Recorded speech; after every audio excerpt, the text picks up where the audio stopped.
ओम भगवते वासुदेवाय नमः। आज हम सुनेंगे बैसाख माह के कृष्ण पक्ष में होने वाली एकादशी व्रत की कथा और साथ में सुनेंगे विष्णु सहस्त्र नाम का पाठ हिंदी में। आइए वीडियो की शुरुआत करते हैं। हर माह में 2 बार एकादशी तिथि पड़ती है, एक कृष्ण पक्ष में और एक शुक्ल पक्ष में। पूरे साल में 24 एकादशी तिथि पड़ती है। हिंदू धर्म में एकादशी तिथि का बहुत अधिक महत्व होता है। एकादशी तिथि भगवान विष्णु को बहुत प्रिय होती है। इस दिन विधि विधान से भगवान विष्णु जी की पूजा अर्चना की जाती है। हिंदू पंचांग के अनुसार बैसाख माह में कृष्ण पक्ष में पड़ने वाली एकादशी को वरथुनी एकादशी के नाम से जाना जाता है। इस साल 24 मई दिन गुरुवार को वरथुनी एकादशी किया जा रहा है। इस साल वरथुनी एकादशी के दिन भगवान विष्णु के वामन अवतार की पूजा अर्चना की जाती है। इस पावन व्रत कथा का पाठ करने से सभी पापों से मुक्ति मिलती है। धर्मराज युधिष्ठिर बोले कि हे भगवान, बैसाख मास के कृष्ण पक्ष की एकादशी का क्या नाम है, उसकी विधि क्या है तथा उसके करने से क्या फल प्राप्त होता है, आप विस्तार पूर्वक मुझसे कहिए। मैं आपको नमस्कार करता हूँ। श्री कृष्ण कहने लगे कि हे राजेश्वर, इस एकादशी का नाम वरथुनी है। यह सौभाग्य देने वाली, सभी पापों को नष्ट करने वाली तथा अंत में मोक्ष देने वाली है। इस व्रत को यदि कोई अभागिन स्त्री करे तो उसका सौभाग्य मिलता है। इसी वरथुनी एकादशी के प्रभाव से राजा मानधाता स्वर्ग को गए। वरथुनी एकादशी का फल 10,000 वर्ष तक तप करने के बराबर होता है। कुरुक्षेत्र में सूर्य ग्रहण के समय एक मन स्वर्ण दान करने से जो फल की प्राप्ति होती है, वही फल वरथुनी एकादशी के व्रत से मिलता है। वरथुनी एकादशी के व्रत को करने से मनुष्य इस लोक में सुख भोग कर परलोक में स्वर्ग को प्राप्त करता है। शास्त्रों में कहा गया है कि हाथी का दान घोड़े का दान से श्रेष्ठ है। हाथी के दान से भूमि दान, भूमि के दान से तिलों का दान, तिलों के दान से स्वर्ण का दान तथा स्वर्ण के दान से अन्न का दान श्रेष्ठ है। अन्न दान के बराबर कोई दान नहीं है। अन्न दान से देवता, पितर और मनुष्य तीनों तृप्त हो जाते हैं। शास्त्रों में इसको कन्या दान के बराबर माना जाता है। वरथुनी एकादशी के व्रत से अन्न दान तथा कन्या दान दोनों के बराबर फल मिलता है। जो मनुष्य लोभ के वश में होकर कन्या का धन लेते हैं, वे प्रलय काल तक नरक में वास करते हैं या उनको अगले जन्म में बिलाव का जन्म मिलता है। जो मनुष्य प्रेम एवं धन सहित कन्या का दान करते हैं, उनके पुण्य को चित्रगुप्त भी लिखने में असमर्थ है। उनको कन्यादान का फल मिलता है। अब आइए जानते हैं वरथुनी एकादशी का व्रत करने वाले को दशमी के दिन कुछ वस्तुओं का त्याग करना चाहिए। क्या है वह वस्तु?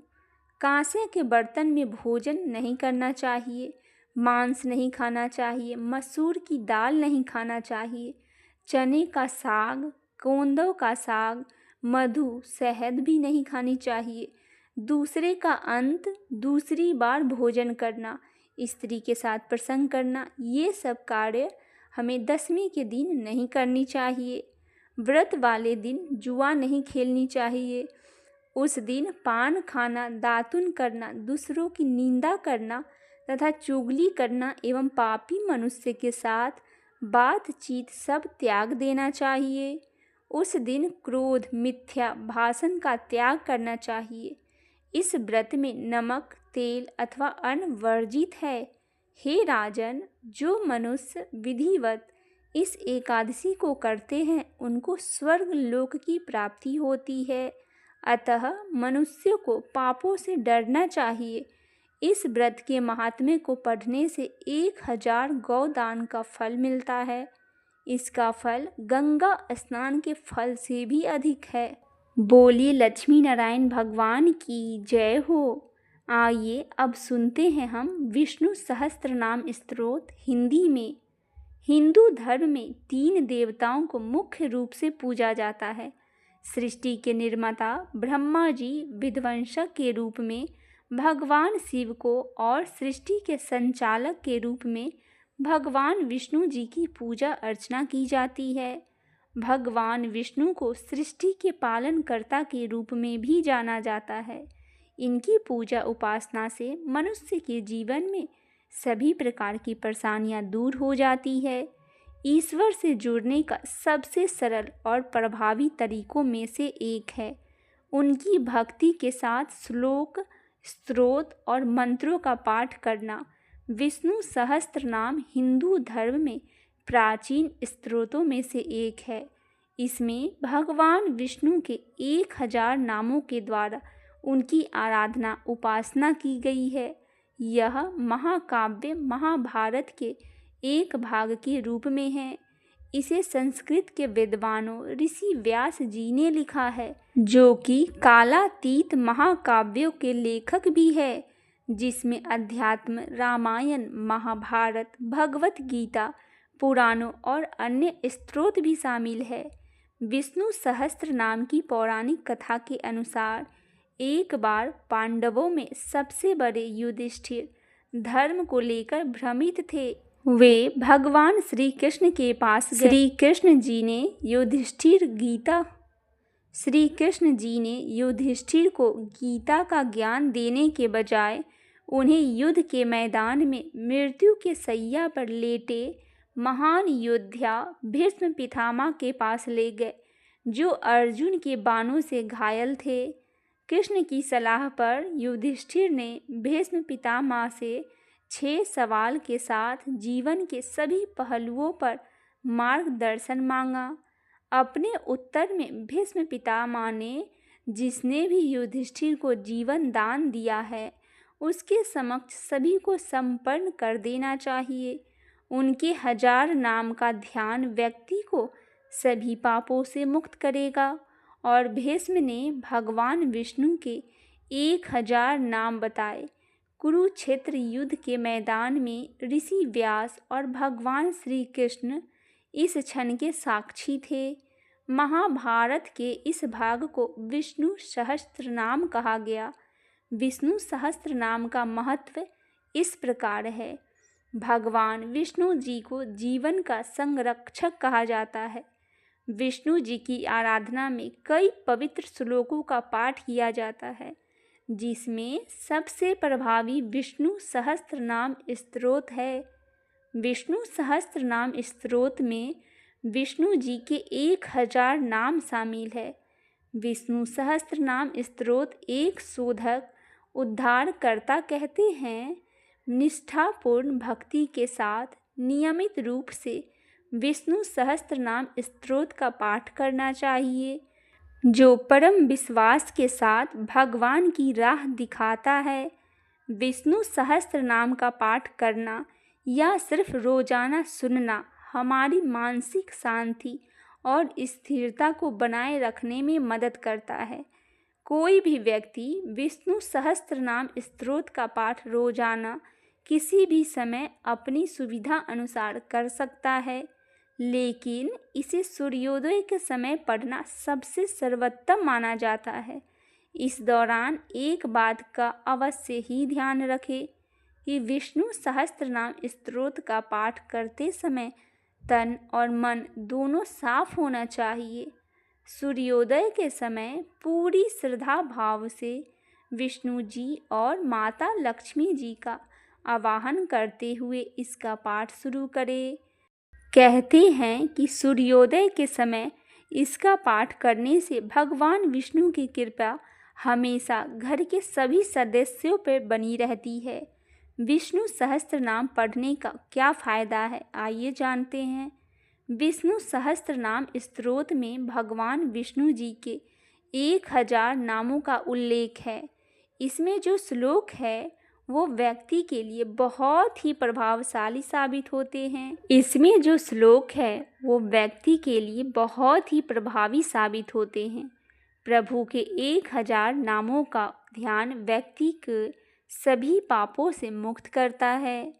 अगर किसी लड़के या लड़की का विवाह नहीं हो पा रहा है तो विष्णु सहस्त्र नाम का पाठ करने से उसे लाभ मिलता है। योग्य जीवन साथी मिलने में मदद मिलती है। नियम के साथ विष्णु सहस्त्र नाम स्तोत्र का पाठ करने से व्यक्ति के मन से भय और तनाव दूर हो जाता है। विष्णु सहस्त्र नाम स्तोत्र के पाठ से मनुष्य की कई गंभीर बीमारियां भी ठीक हो जाती है। इस स्तोत्र के अद्भुत श्लोकों से ग्रह नक्षत्र नियंत्रित किया जा सकता है। मनुष्य के जीवन में बृहस्पति की पीड़ा दूर करने के लिए विष्णु सहस्त्र नाम का पाठ करना अति फलदायी माना जाता है। कहते हैं अगर मनुष्य का बुध ग्रह उसे परेशान कर रहा हो तो विष्णु सहस्त्र नाम का पाठ उसके लिए अचूक होता है। मान्यता है कि जिन लोगों को गुरु ग्रह नीच का हो या फिर राहु के साथ विराजमान हो उन्हें विष्णु सहस्त्र नाम स्तोत्र का पाठ नियमित रूप से अवश्य ही करना चाहिए। इसके नियमित पाठ से धन संबंधी सभी परेशानी खत्म हो जाती है और धन में नए मार्ग खुलते हैं। विष्णु सहस्त्र नाम स्तोत्र का पाठ करने से मन शांत रहता है और संतान की प्राप्ति के लिए प्रतिदिन विष्णु सहस्त्र नाम का पाठ करना चाहिए। आइए अब सुनते हैं विष्णु सहस्त्र नाम का पाठ हिंदी में। जो खुद में ब्रह्मांड हो, जो हर जगह विद्यमान हो, जिसका यज्ञ और आहुतियों के समय आवाहन किया जाता हो, भूत वर्तमान और भविष्य के स्वामी, सब जीवों के निर्माता, सब जीवों के पालन करता, भावना सब जीवों के परमात्मा, सब जीवों की उत्पत्ति और पालन के आधार, पवित्र आत्मा, सभी आत्माओं के लिए पहुँचने वाले अंतिम लक्ष्य, अविनाशी, पुरुषोत्तम, बिना किसी व्यवधान के सब कुछ देखने वाले, क्षेत्र अर्थात समस्त प्राकृतिक रूप से शरीर को जानने वाले, कभी छिन्न न होने वाले, जिस योग द्वारा पाया जा सके, योग को जानने वाले, योग वेताओं के नेता, प्रकृति और पुरुष के स्वामी, मनुष्य और सिंह दोनों के जैसे शरीर धारण करने वाले,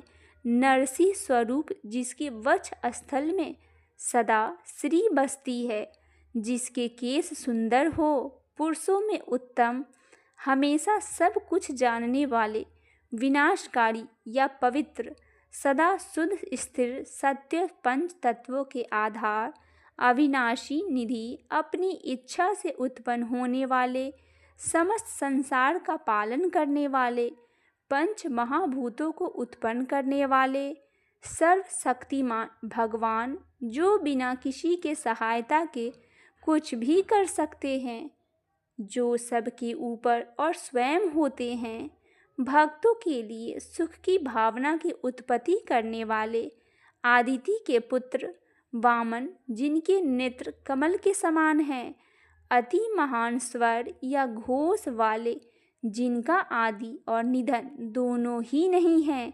शेषनाग के रूप में विश्व के धारण करने वाले, कर्म और उसके फलों की रचना करने वाले, अनंत आदि अथवा सबको धारण करने वाले हैं, जिन्हें जाना न जा सके, इंद्रियों के स्वामी, जिसकी नाभि में जगत का कारण रूप पद्म स्थित है, देवता जो अमर है, उनके स्वामी, विश्व जिसका कर्म अर्थात क्रिया है, मनन करने वाले, अतिशय स्थूल, प्राचीन एवं स्थिर, जो कर्म इंद्रियों द्वारा ग्रहण नहीं किए जा सकते, जो सब काल में हो, जिसका वर्ण श्याम हो, जिनके नेत्र लाल हो, जो प्रलय काल में प्राणियों का संहार करते हो, जो ज्ञान, ऐश्वर्य आदि गुणों से संपन्न हैं, ऊपर नीचे और मध्य तीनों दिशाओं के धाम हैं, जो पवित्र करे, जो सबसे उत्तम है और समस्त अशुभों को दूर करते हैं, सर्वभूतों के नियता, जो सदा जीवित है,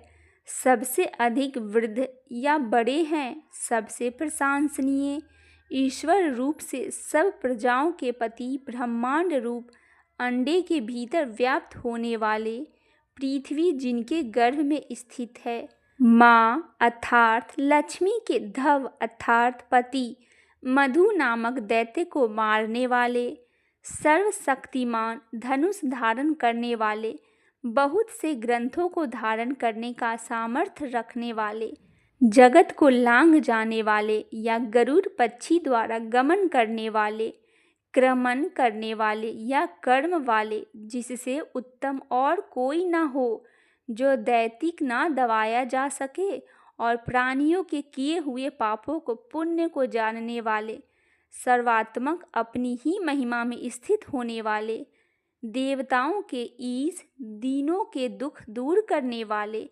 परमानंद स्वरूप विश्व के कारण, जिनसे संपूर्ण प्रजा उत्पन्न होती है, प्रकाश स्वरूप काल स्वरूप से स्थित हुए, व्याकल सर्प के समान ग्रहण करने में न आ सकने वाले, प्रतीत रूप होने के कारण, सर्व स्वरूप होने के कारण, सभी के नेत्र है, अजन्मा, ईश्वरों का भी ईश्वर, नित्य सिद्ध सर्वभूतों के आदि कारण, अपनी स्वरूप शक्ति से च्युत न होने वाले, वृष धर्म रूप और कपि रूप, जिनके आत्मा के परिच्छेद न किया जा सके, संपूर्ण संबंधों से रहित, जो भूतों से बसते हैं और जिनमें सब भूत बसते हैं, जिनका मन प्रशास्त श्रेष्ठ है, सत्य स्वरूप जो राग द्वेष से दूर है, समस्त पदार्थ से परिच्छिन्न, सदा समस्त विकारों से रहित हो,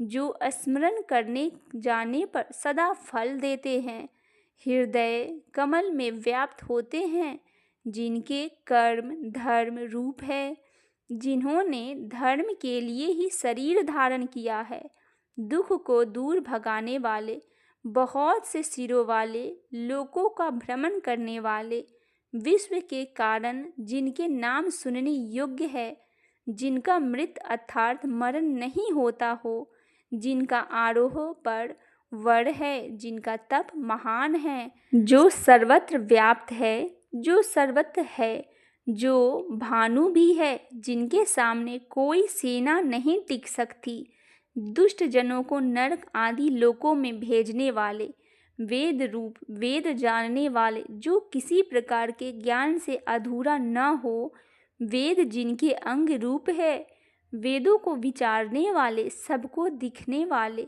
समस्त लोकों का निरीक्षण करने वाले, सुरों अध्यक्ष, धर्म और अधर्म साक्षात देखने वाले, कार्य रूप से कृत्य और कारण रूप से अकृत्य, चार पृथक पृथक नाम विभूतियों वाले, चार व्यूह वाले, चार दाढ़ों या सिंह वाले, चार भुजाओं वाले, एक रास प्रकाश रूप प्राकृतिक रूप भोज्य माय, दैत्य को भी सहन करने वाले, जगत के आदि से उत्पन्न होने वाले, जिनमें अघ न हो, विजय ज्ञान वैराग्य एवं ऐश्वर्य से विश्व को जीतने वाले, समस्त भूतों को जीतने वाले, विश्व और योनि दोनों वही है, बार बार शरीर में बसने वाले, अनुज रूप से इंद्र के पास रहने वाले, भली प्रकार भजने योग्य है, तीनों लोकों को लांघने के कारण प्रासु ऊंचे हो गए, जिनकी चेष्टा मोह व्यर्थ नहीं होती, स्मरण करने वाले को पवित्र करने वाले, अत्यंत बलशाली, जो बल और ऐश्वर्य में इंद्र से भी आगे हो, प्रलय के समय सबका संग्रह करने वाले, जगत रूप और जगत का कारण अपने स्वरूप को एक रूप से धारण करने वाले, प्रजा का नियमित करने वाले, अनतः करण में स्थित होकर नियम करने वाले, कल्याण की इच्छा वाले, द्वारा जानने योग्य सब विद्याओं को जानने वाले, धर्म की रक्षा के लिए असुरों योद्धाओं को मारते हैं, विद्या के पति, मधु के समान प्रसन्नता उत्पन्न करने वाले, मायावियों के भी स्वामी, जगत की उत्पत्ति स्थिति और प्रलय के लिए तत्पर रहने वाले, सर्वशक्तिमान सर्वबुद्धिमान संसार के उत्पत्ति का रन रूप अति महान शक्ति और सामर्थ्य के स्वामी, जिनकी ब्रह्मा और अंतर्दायुत ज्योति महान है, जिसे बताया ना जा सके, जिनमें श्री है, जिनकी आत्मा समस्त प्राणियों से अमय, अनुमान न की जा सकने योग्य है, मंदराचल और गोवर्धन पर्वत को धारण करने वाले, जिनका धनुष महान है, प्रलयकालीन जल में डूबी हुई पृथ्वी को धारण करने वाले, श्री के निवास स्थान, संत जनों के पुरुषार्थ धर्म हेतु प्रादुर्भाव के समय किसी के निरुद्ध न होने वाले, सुरों के देवताओं को आनंदित करने वाले, गौपति तेजस्वियों के परम तेज, राक्षसों का दमन करने वाले, संसार भय को नष्ट करने वाले, धर्म और अधर्म रूप से सुंदर पंखों वाले, भुजाओं से चलने वाले से उत्तम, हिरण्य स्वर्ण के समान नाभि वाले, सुंदर तप करने वाले, पद्म के समान सुंदर नाभि वाले, प्रजाओं के पिता, जिसकी मृत्यु ना हो, प्राणियों के सब कर्म आदि को देखने वाले, हनन करने वाले हैं, मनुष्य को उनके कर्मों को फल देते हैं, फलों को भोगने वाले हैं, सदा एक रूप है, भक्तों के हृदय में रहने वाले और असुरों का संहार करने वाले, दानवादिकों से सहन नहीं किए जा सकते, श्रुति स्मृति से सबका अनुशासन करते हैं, सत्य ज्ञान नादि रूप आत्मा को विशेष रूप से श्रवण करने वाले, सुरों देवताओं के शत्रुओं को मारने वाले, सब विद्याओं को उपदेष्टा और सबके जन्मदाता, परम ज्योति, सत्य भाषण रूप धर्म स्वरूप, जिनका पराक्रम सत्य अर्थात अमोघ है, जिनके नेत्र योग निद्रा में मुंदे हुए हैं, मत्स्य या आत्मा रूप वैजयंती माला धारण करने वाले, विद्या के पति, सर्व पदार्थ को प्रत्यक्ष करने वाले, श्री लक्ष्मी नारायण के चरण कमल में मेरा बारंबार नमस्कार है। श्री विष्णु जी के चरण कमल में बारंबार नमस्कार है। अगर आपको यह प्रस्तुति पसंद आई हो तो चैनल को सब्सक्राइब, वीडियो को लाइक और शेयर और कमेंट में जय श्रीमन नारायण जरूर लिखें। लक्ष्मी नारायण आप सभी भक्तजनों पर सदैव अपनी कृपा दृष्टि बनाए रखे।